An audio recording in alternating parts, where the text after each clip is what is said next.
Subscribe कीजिए Vinod Verma channel को और बेल आइकन को दबाइए ताकि आप तक पहुंचे सभी लेटेस्ट टेक्निकल और इन्फॉर्मेटिव वीडियो सर्वश्रेष्ठ ऑडियो और वीडियो क्वालिटी में। So very good afternoon to all of you. यदि अब हम बात करें किसी भी ऑटोमोबाइल के लोड कंडीशंस पे, देखिए कभी भी आपको एयर कंडीशन डिजाइन करना होता है तो आपको सबसे पहले चाहिए कि लोड कितना है, मतलब आपको कि कितनी आपको स्पेस को कूल करना है, कितनी आपको जो थर्मल यूनिट्स हैं उनको आपको हटाना है, उस एरिया से निकालना है। तो वो तभी समझ में आएगा जब आपको पहले पता हो कि सोर्सेस कौन से हैं, कहाँ कहाँ से हमारी गाड़ी के अंदर में हीट आ रही है।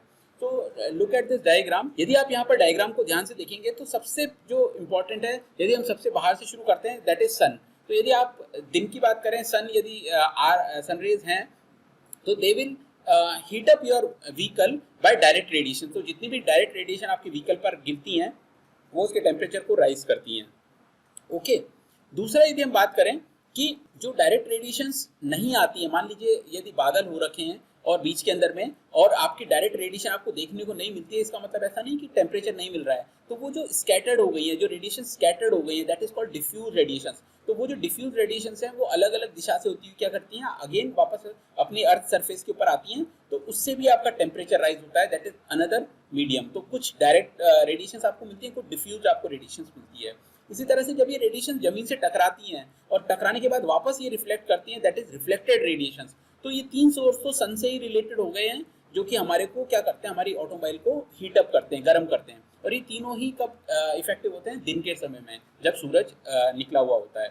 इसी तरीके से यदि हम और बात करें तो हम लोग देखेंगे इंजन लोड। यदि हमारी जब गाड़ी चलती है तो इंजन की वजह से भी हमारा क्या होता है, व्हीकल हीटअप होता है, गर्म होता है, तो उसके भी कारण हमारे पास जो अंदर का जो ऑक्यूपेंट स्पेस है वो वार्म अप होता है, तो इसको भी हमें कम करना होता है। इसी तरह से एग्जॉस्ट लोड, तो हम देखते हैं इंजन से एग्जॉस्ट पाइप जा रहा होता है और नीचे से काफी हाई टेम्परेचर की एग्जॉस्ट गैसें जारी होती है, तो वो टेम्परेचर भी कुछ अंदर कैबिन तक आता है और वो भी क्या करता है, आपके कैबिन को हीट अप करता है। ठीक है, तो ये भी एक इंपॉर्टेंट पैरामीटर है। तीसरा जो आप देख रहे हैं एसी लोड, तो एसी जब चलता है तो वो खुद इटसेल्फ एक गर्मी प्रोड्यूस करता है। जैसा हमने बताया कि जब भी एसी चलता है तो वो एक जगह से निकाल करके क्या करता है, अपनी जो हीट है उसको एटमॉस्फेयर में भेजता है, प्लस जो जो उसके लिए मशीनरीज चल रही हैं, जो उसके लिए इक्विपमेंट चल रहे हैं, वो खुद हीटअप हो रहे हैं, वो खुद एनर्जी ले रहे हैं, तो वहाँ से भी आपको क्या हो रहा है, लोड मिल रहा है, यहाँ पर आपकी जो है टेम्परेचर राइज हो रहा है।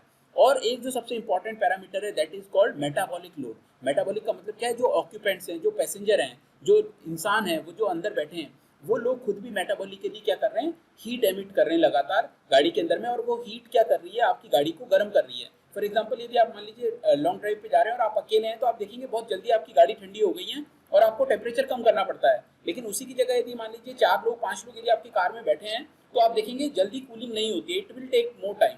और कूलिंग होने के बाद भी आप उसको हाई पे ही रखना पड़ता है, क्योंकि वो लगातार मेटाबॉलिक जो उनकी एक्टिविटी हो रही है, उनका जो बॉडी एमिट कर रहा है, उसको मेंटेन करने के लिए हमें टेम्परेचर रेंज सेट करना पड़ता है। तो ये सारे पैरामीटर्स हैं और ये सारे पैरामीटर्स हमारे लिए इंपॉर्टेंट हैं और इनको सबको हम अलग अलग कैलकुलेट करते हैं। तो मैंने इनके बारे में आपको शॉर्ट में बता दिया है। So metabolic load as all of you know कि ह्यूमन बॉडी से रिलेटेड है। तो हम लोग जो टेम्परेचर है, जो हमारे पास में मेटाबॉलिक एक्टिविटी हो रही है, उसकी वजह से जो भी हीट प्रोड्यूस हो रही है, हम उसको कैलकुलेट करेंगे MA से। ठीक है, और M is the passenger metabolic heat production rate. तो ये एक सेट ऑफ रूल्स है, ये कुछ टेबल्स हम लोग ISO की फॉलो करते हैं। फॉर एग्जांपल ISO 8996 टेबल के अंदर में ये दिया हुआ है कि पर पर्सन कितना मेटाबॉलिक रेट होता है, और वो निकाला जाता है। यहाँ पर A लिखा हुआ है, ये हम लोग निकाल रहे हैं वेट इनटू हाइट से। तो ये एक फॉर्मूला आप देख पा रहे हैं। किसी भी यदि आप किसी भी आदमी का यदि आपको मेटाबॉलिक रेट देखना है तो आप चेक कर सकते हैं कि A की वैल्यू आप निकाल सकते हैं इस फैक्टर को रख करके, W is for wait and H is for height, और हाइट और वेट आप रख करके उसका ADU निकाल सकते हैं। और आप यहाँ पर देख सकते हैं where M is the passengers metabolic heat production rate, और ये जो है ये आपको एक टेबल के अंदर में मिल जाएगी। ठीक है, तो इस तरीके से आप क्या कर सकते हैं, यहाँ पर मेटाबॉलिक लोड निकाल सकते हैं। मान लीजिए 4 पैसेंजर हैं, तो फॉर एग्जांपल ये लगभग 500 BTU होता है पर पर्सन। तो मान लीजिए 4 लोग हैं, तो ये करीब 2000 BTU हो जाएगा उस केस के अंदर में। ठीक है, यदि हम रेडिएशन लोड की बात करें, अभी हमने बात करी जो रेडिएशंस आ रही हैं, तो सिमिलरली हम लोग क्या कर सकते हैं, इस फॉर्मूले को यूज करके हम लोग रेडिएशंस की कैलकुलेशंस कर सकते हैं, और इट इज अकॉर्डिंग टू एशायर। तो ये कुछ सेट ऑफ रूल्स हैं जिसके अकॉर्डिंग हम लोग ये कैलकुलेशंस करते हैं। सिमिलरली एम्बिएंट लोड जो है उसको हम लोग निकाल सकते हैं by using the same SU delta T। हम लोग इससे निकाल सकते हैं। जो एम्बिएंट लोड है वो क्या है कि बाहर के टेम्परेचर और अंदर के टेम्परेचर में जो डिफरेंस है। फॉर एग्जांपल मान लीजिए आप राजस्थान में हैं और 45 डिग्री बाहर टेम्परेचर है और आपकी जो गाड़ी है उसके अंदर 25 डिग्री टेम्परेचर है या आपको 25 चाहिए, तो ये जो डिफरेंस है ये आप लोगों को डाउन करना है, तो आप लोगों को एम्बिएंट लोड भी देखना पड़ेगा कि बाहर का एटमॉस्फेयर का टेम्परेचर कितना है, तो दिस इज ऑल्सो कंसिडर्ड। इसी तरह से एग्जॉस्ट लोड आपको निकालना पड़ेगा, तो जो अभी आपके पास एग्जॉस्ट में एमिशंस हो रहे हैं उसको आप कैलकुलेट करके एग्जॉस्ट का टेम्परेचर प्लस इनर टेम्परेचर निकाल के आप ये चेक कर सकते हैं कि आपका एग्जॉस्ट की वजह से कितना टेम्परेचर राइज हो रहा है। इंजन का लोड आप सिमिलरली इंजन के टेम्परेचर और इनर टेम्परेचर को माइनस करके निकाल सकते हैं। तो ये कुछ इक्वेशंस हैं जो हम लोग यूज़ करते हैं। सिमिलरली वेंटिलेशन लोड जो है पैसेंजर की वजह से जो भी ब्रीथ कर रहे हैं उसकी वजह से जो लोड मिल रहा है हमारी गाड़ी को, वो हम लोग कैलकुलेट कर सकते हैं। तो ये सब जब हम कैलकुलेट करते हैं और इनको हम ऐड करते हैं तो हमारे पास टोटल एसी का लोड आ जाता है यहाँ पर, कि टोटल एसी में हम लोगों को कितना लोड आ रहा है। और जब हमारे पास लोड कैलकुलेट होता है उसी के बाद हम देखते हैं कि हमारी गाड़ी को कितना हमारे को टन का या कितना वॉट का हमारे को एसी यूज़ करना है। तो आप लोगों ने रेफ्रिजरेशन एंड एयर कंडीशन में शायद ये चीज़ पढ़ी होगी, but in short we will discuss this that how we calculate this. तो सबसे पहले हम बात करते हैं व्हाट इज टन। तो हम लोग एयर कंडीशन जब भी लेने जाते हैं तो हम बोलते हैं 1 टन का है, 1.5 टन का है, 2 टन का है।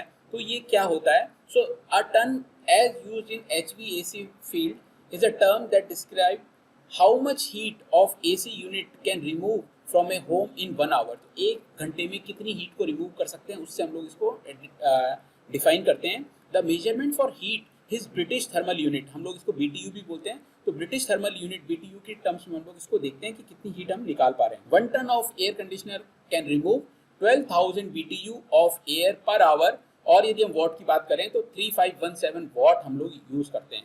ठीक है, तो ये है 1 टन की कैपेसिटी की लगभग 12,000 BTU ये एक्सट्रैक्ट कर सकता है पर आवर। ओके, सो इन 1.5 लीटर यदि हम बात करें तो आप ये देखेंगे ये 1 आवर के लिए, तो इसको 1.5 टाइम कर दीजिए तो ये 18,000 BTU हो गई। और इसी तरह से वॉट को भी 1.5 टाइम्स मल्टीप्लाई करेंगे तो ये करीब करीब 5,275 आपको वॉट मिलेगा। जनरली यदि आप किसी भी इक्विपमेंट पे देखेंगे तो 5200 लिखा हुआ रहता है, 5200 लिखा हुआ रहता है, but exact figure is 5275.5 what. ठीक है, ये होता है 1.5 टन के लिए। और 1 टन के लिए जैसा आपने बताया 1200 BTU होता है या 3517 वॉट होता है। तो ये हमारे पास रेटिंग है, लेकिन इस रेटिंग के अलावा भी हमारे पास आजकल जो इक्विपमेंट है उसमें एक टर्मिनोलॉजी और हम यूज करते हैं दैट इज कॉल्ड EER।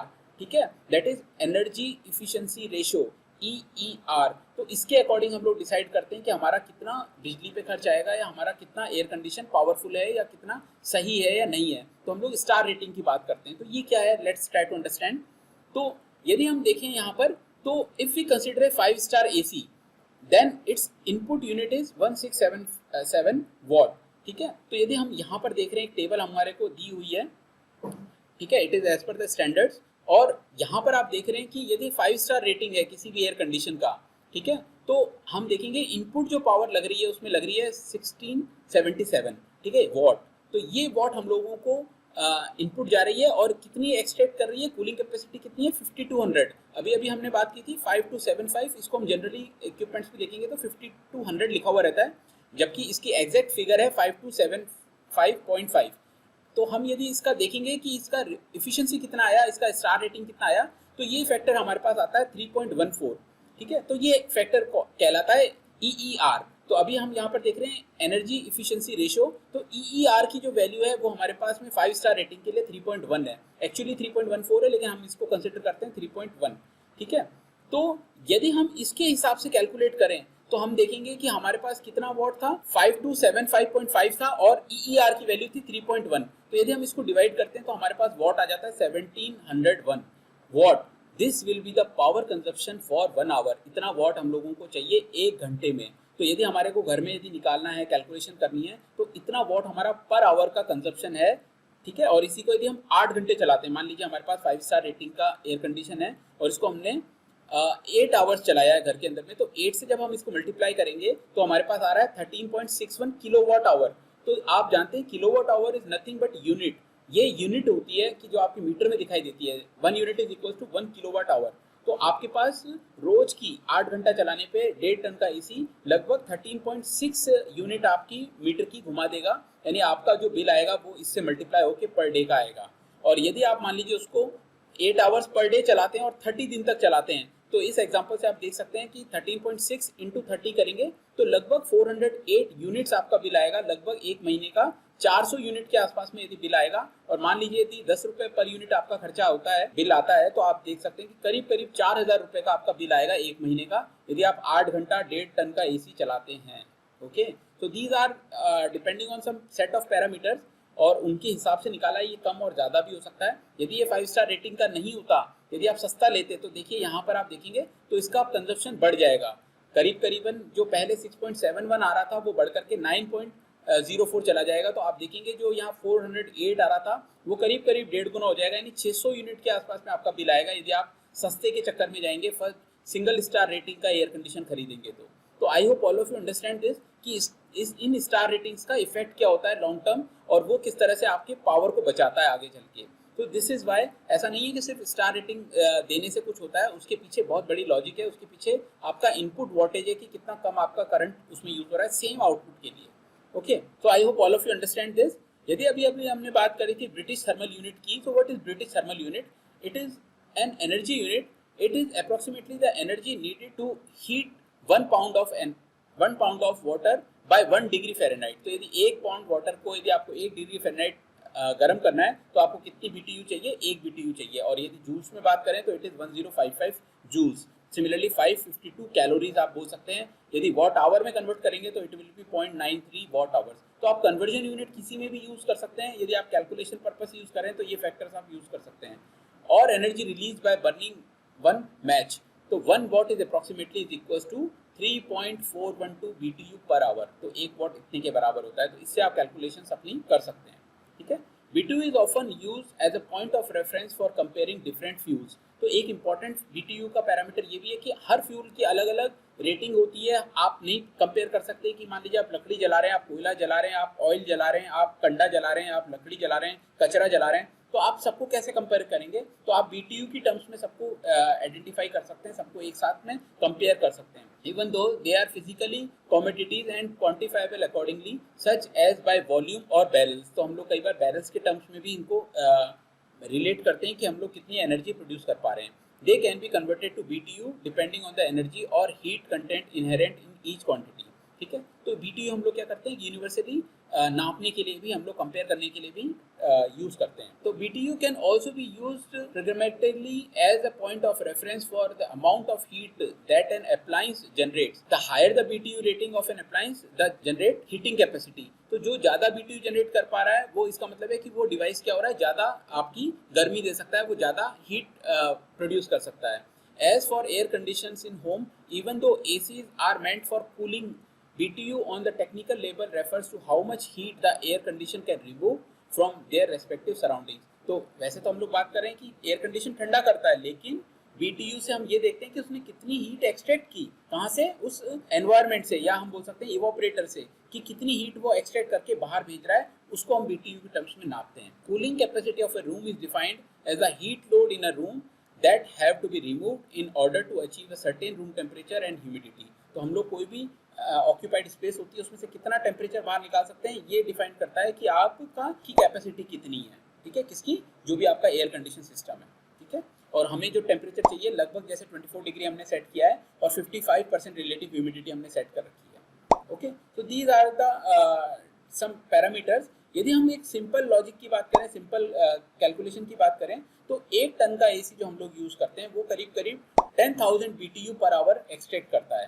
ठीक है, मतलब यदि हम 1 टन का AC खरीद रहे हैं तो वो 10,000 BTU जो है पर आवर वहाँ से हीट एक्सट्रैक्ट कर सकता है, और जो हाईली इफिशिएंट एयर कंडीशंस हैं वो 12,000 BTU तक अपने एटमॉस्फेयर से एक्सट्रैक्ट कर सकते हैं। तो ये एक जनरल कैलकुलेशन के लिए हम लोग इस फिगर को यूज करते हैं। So thank you so much to all of you for being with me.